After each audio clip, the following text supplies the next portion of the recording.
Hi, there are two assignments in this course, and this is a walkthrough of the first one, the business case assignment. As you can see in the description in the first paragraph, this is going to give you a chance to use a tool called the New Sustainability Advantage Worksheet, or NSA Worksheet, that we walked you through last week and showed you how to use. And just as a quick refresher, this is what it looks like. So last week we showed you how to make changes to the company data profile and some of the other assumptions that are in the worksheet, as well as how to navigate the worksheet. And we'll be building on that in this walkthrough of the assignment, which is going to use this tool. So here's the situation. A new CEO has been hired by your company. Fortunately, the company that the CEO is coming from has been into this for a while. They are a recognized sustainability leader. You work for the director of operations, and he's been asked by the new CEO to do an estimate of how good it would be for the company if the company were to embrace fully all of the best practices that other companies have done, or at least most of them. So although the CEO is coming from a company that was already into this, there's no guarantee at all that he or she is going to be instinctively wanting to do the same things for this company, and they're smart enough to want to make sure that this is going to work for your organization. So he's asked the director of operations to help him with that estimate, and the director of operations, who's a little bit daunted by the request, is asking you, who he knows is able to do this, to be able to do those calculations for him. He's also asked you to make sure that you share the results of your calculation spreadsheet with him. So that's the results of the tool, so that he's comfortable enough with how the estimates were done, the assumptions used, etc. So that's the background. So this is something that you are doing for your manager, and your manager is going to be presenting to the CEO for a particular company, which brings us to the next part, which is what company you're going to use in this example. So you have three choices of companies. So let me just scroll down a bit here. The first paragraph gives you two of them. You can choose the company that you're currently working for, and you may have connections in that company that help you find some of the data that you're going to be required to fill into the worksheet and the assignment. Or it can be another company, but you've got contacts in that company, another small or could be a large company that you would like to get to know better, or you have some contacts in there. But keep in mind that you're going to need to access or have access to their financial information, because you're going to need that when you're completing the company data profile in the worksheet that we just looked at. A third choice is that you could choose a publicly traded company, a company that is required on an annual basis to put out a financial report, which is going to give you access to some of that kind of information, and hopefully a sustainability report as well, so that you have access to what they're already doing on the sustainability front, and you can build on that foundation. So you've got three choices. You can use your own company, another perhaps local company, or another publicly traded company that's got public information that's going to be useful as you complete the assignment. Regardless, you're going to have to probably estimate some of the baseline financial data in the company data profile, and possibly some percentage improvements to those numbers as well, and that's going to be the challenge. And the way in which you do that is to use the comment boxes associated with the cells in the worksheet that contain that information, and be able to document in the comment box the thinking behind how you came up with either the data or the assumption that is in the box. So continuing along, by the time you've finished all of that, you're going to have your deliverable, the assignment. So this is going to be an annotated, tailored version of the new Sustainability Advantage worksheet that you downloaded from my website, and it makes an estimate of the business case for the selected company, whichever company you chose, of fully implementing sustainability strategies and best practices. So you should know what that company is by now, and if you haven't, you need to make that decision pretty quickly. We'll do a detailed walkthrough of the elements of the assignment this week, which is what we're doing now. You're going to do a peer review of that assignment in week 11, and you're going to submit it in week 12. And the criteria by which you are going to be assessing your own assignment, your peers' assignment, and the criteria that I will be doing as well, using as well, are in the table in this business case assignment scoring rubric. As you can see in the table, there are some criteria by which your assignment is going to be assessed: the quality of the company baseline data that you're using, the quality of the percentage improvement assumptions that you are using on that baseline data that might be possible as the company implements these kinds of projects, tailoring of the terminology and formulas so that it fits the language that would normally be used in the company that you have chosen as your company for the case study, and the quality of the feedback that you are giving to a classmate or that you gave to a classmate. And I'll come back to that in a second. So let me just go back up to the top and take a look at the critical part of this, which is where and how you make all of these assumptions and where you get the data from and how you explain your thinking behind your assumptions. So in the description up here, it says use the comment boxes associated with the cells containing the financial information and the assumed percentage improvements to explain the thinking behind your estimates and their sources. So let me show you what that looks like. So coming back to the spreadsheets again, one of the first things you need to do is fill in the company data profile with the numbers for each of those cells. There's a comment box associated with several of them. So if you wanted to explain where you get the number that you're going to plug in here, the way in which you can do that, actually there are three ways. One of them is you could use the comment box that's associated with the label for that number. So as I mentioned last week, if you want to use that box to document the source of where you got whatever the revenue number is that you plug into the cell beside that, you can freeze the cell. So you right click on the cell and up pops this menu and you go down to edit comment. So you click on edit comment and the comment will now be frozen. You can move it around, you can grab it and move it around. You can resize it with these handles that are on the side, the little white squares on the side or on the top. So you can manipulate the size of the box, and of course you can change the content of the box. So what it starts off with is a description, in this case, of what revenue means and where you might be able to get it.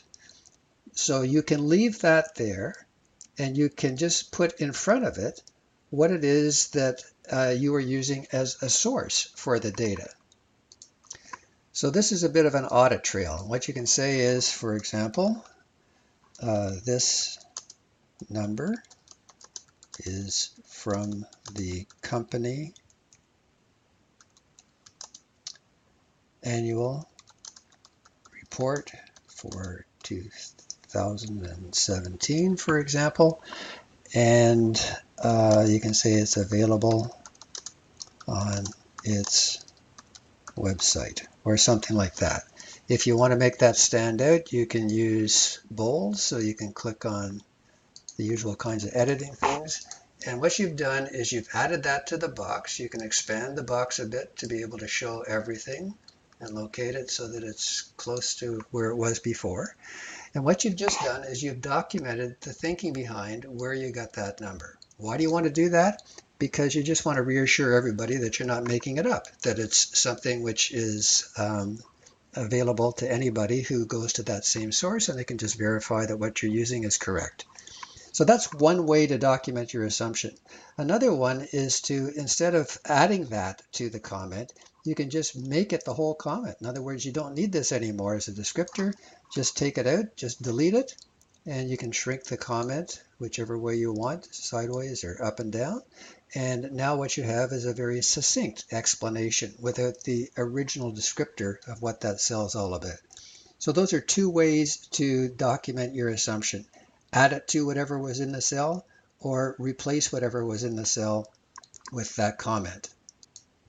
And there's a third way. Rather than adding it to the cell that you just did, you can add a new comment. This number here, there is no comment associated with that cell. There's no little red triangle in the upper right-hand corner, but you can create a comment and simply add a comment that explains where that number came from.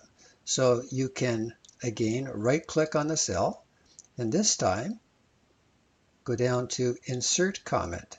There's no edit comment available because there's no comment in the cell now, but you can insert a comment. So click on Insert Comment and up pops this kind of box. There's an opportunity for you to overlay your name or my name with whatever you want, just delete it. And then you can put in whatever you want. So this is from the 2017, etc. So you can put that into that box, and that is a way for you to document your assumptions. So there are 3 different ways to do it. You may come up with other clever ways of doing it, but the fundamental thing is you need to be able to show that you have a legitimate source for whatever number you're using. Usually it's going to be pretty straightforward to get the revenue number. On the other hand, expenses may be a little bit trickier, both energy expense and material expense. And there are some rules of thumb to be able to make those estimates. So for example, energy expense, I'll just edit that comment.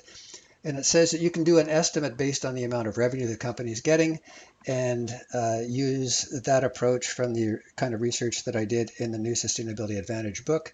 That's kind of a rule of thumb that evolved from that research. On the other hand, you may know what the expenses are, or you may have a better way of making the estimate. So in that case, again, you can either edit this comment to reflect your thinking behind how you came up with the amount that the company spends on energy. They actually may have the data, in which case you can just get it from them directly. But very often it's lumped into other things like sales, general, and administration numbers or utility numbers or those kinds of cost items. And it's not easy to ferret out without going through the monthly bills and just adding them up. So you may be surprised that some of these numbers are not that readily available. So you have to make some assumptions as to how you did the estimates of what their values are. And that's what the comment boxes allow you to document. Some of the numbers in this profile are not financial, like number of employees. So what you're coming up with here is the average salary of the average employee, including executives in the company, and the number of employees. And then this number at the bottom is simply calculated by multiplying those 2 numbers together. And as it says, it's calculated, and if you edit the comment, you can see how the calculation is done. So the comments are used to document both the methodology by which the number is arrived at, as well as the source of it. So that's how you go about filling in the financial data. As you get into the calculations associated with potential improvements for some of the other numbers, like revenue, how much your revenue might go up, the research that I did for the New Sustainability Advantage implied that you might be able to get some additional revenue, perhaps a 9% boost to your revenue from those 3 sources. Those are sort of the going in assumptions. And you may say, well, I don't know, I'm a little uneasy about this.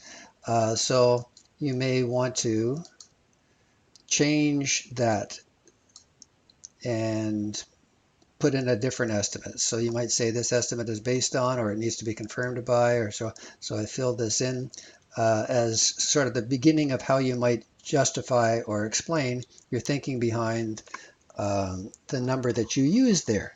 So you feel free to change the numbers, and in fact, if you don't change them, you still need to show a little bit of your thinking as to why that might be appropriate for your company or not. And if you don't think there's any possibility of that particular line item being improved in some way, just make that percent improvement 0, and all the calculations are done automatically for you. That is to say, that percent in this particular case is going to be used to multiply the revenue number that you put in there to come up with this number. And the formula in this box, which shows up here, is essentially taking your percent and multiplying it by the revenue. So if you're wondering how the logic and the calculations work, always look up here and you'll be able to see what the formulas are for the box that you click on.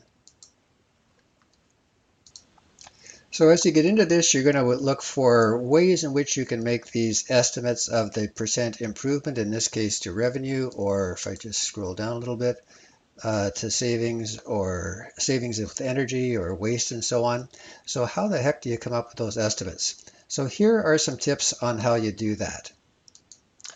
Basically, there are 7 ways to approach making those estimates, and here's what they are. So the first one is ask the people who know in the company that you are using as your example in the case. So if you've got contacts in there, ask the people who own the data or people who may be able to help you who aren't in the department where the data is actually being gathered, but who are connected in a way that allows them to have an oversight of what all of these numbers might be for a company, like finance department, strategy department, in some cases research and development department, and so on.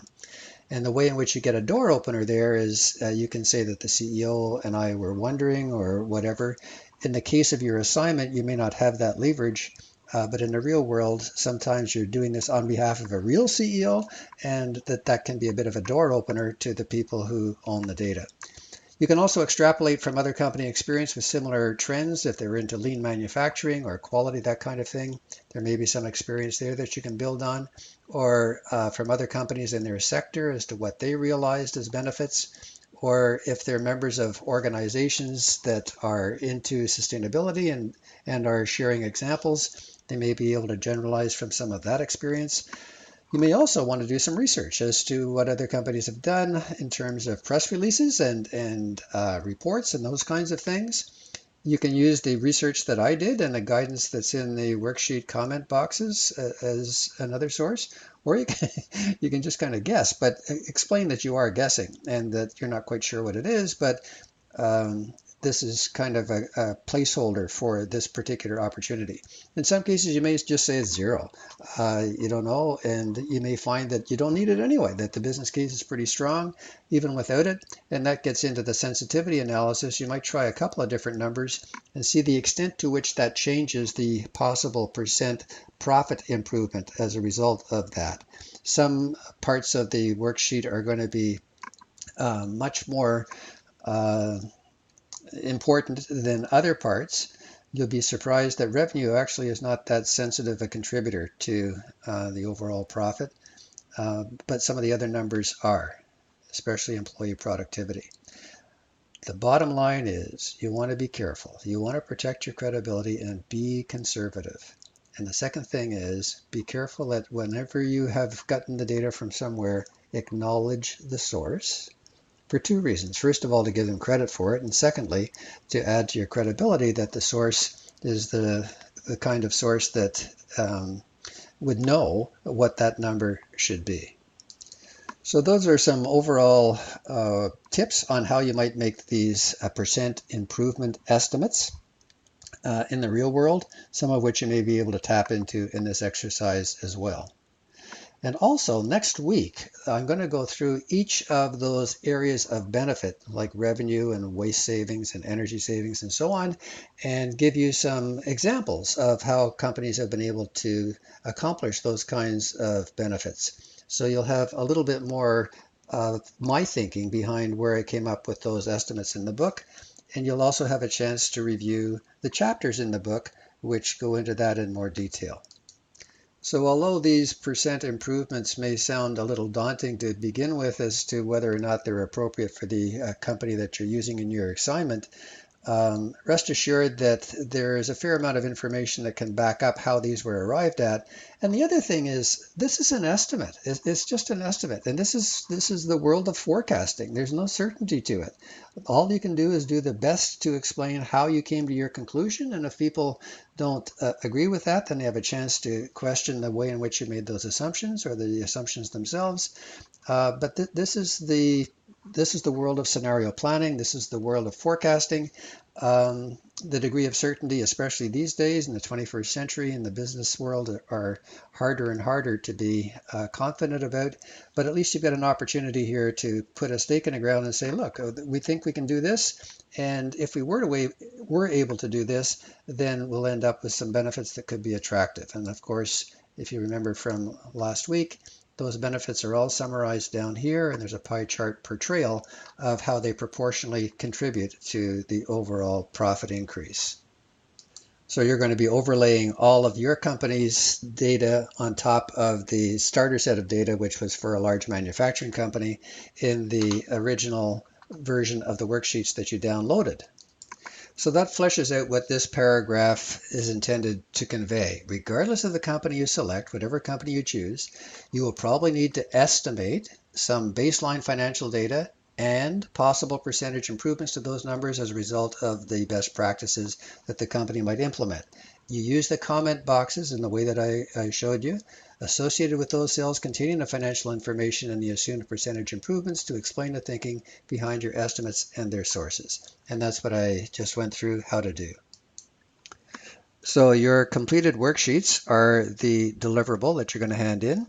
And there are 3 assessments actually of that worksheet as described in the scoring rubric.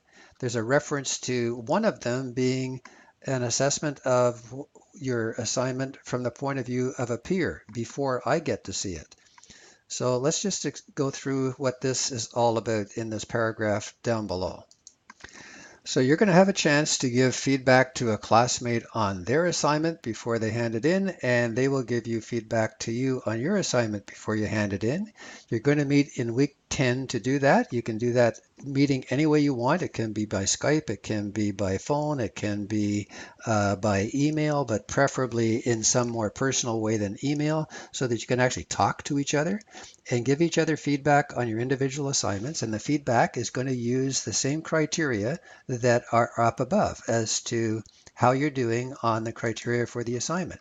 So for example, if you were to give your classmate feedback, you give them feedback on the quality of the company data that they're using, the baseline financial data that they're using on a scale of 30 to 0 or 0 to 30 using the criteria that you see in the rubric.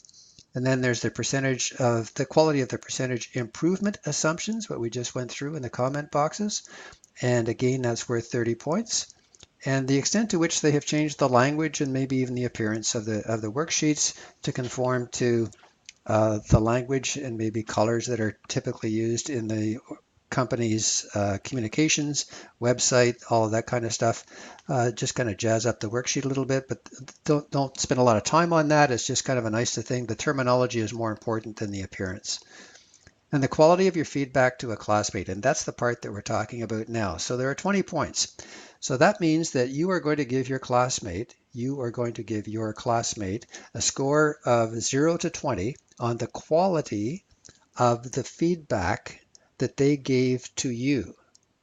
And your classmate is going to give you a score of 0 to 20 on the quality of the feedback that you gave to them. And whatever score they give you, you are going to put into this box for yourself, score yourself on these other things, and then submit that rubric, that score, that table with your assignment. So you have the benefit of a peer review, your own self-assessment, and you can submit that with your assignment, and then I will use that as input to my assessment of your assignment. So this is a great way to learn from each other. One of the best ways to learn something is to actually coach somebody on it or teach them. So this is a great learning opportunity. You'll learn something about how to do this, hopefully, as well as perhaps another company, and get the benefit of a little bit more dialogue than you might otherwise have in a course like this, which is online. And just to finish off the scoring at the bottom, whatever score you get out of 100 points on this is going to be the percent of the 30% that this is worth in the overall course grade, and the calculation of that or an example of it is shown in the final paragraph. So let me just close by saying that the purpose of this assignment is to get you familiar with a tool that may be useful to you in the real world, and to give you a chance to actually do a dry run of it using a company that requires you to make some assumptions, as you will in the real world, and get comfortable with the mechanics of how to navigate the worksheet, how the calculations are done, and so on. So this is a way that you can become more valuable as a person that's helping the organization anticipate how good it would be if they were actually able to implement a number of the things that other companies have already implemented on the sustainability front and take full advantage of them. If you've got any further questions about this, just put them into the discussion forum and we'll be happy to make sure that we clear up any uncertainties or clarifications that are necessary. And enjoy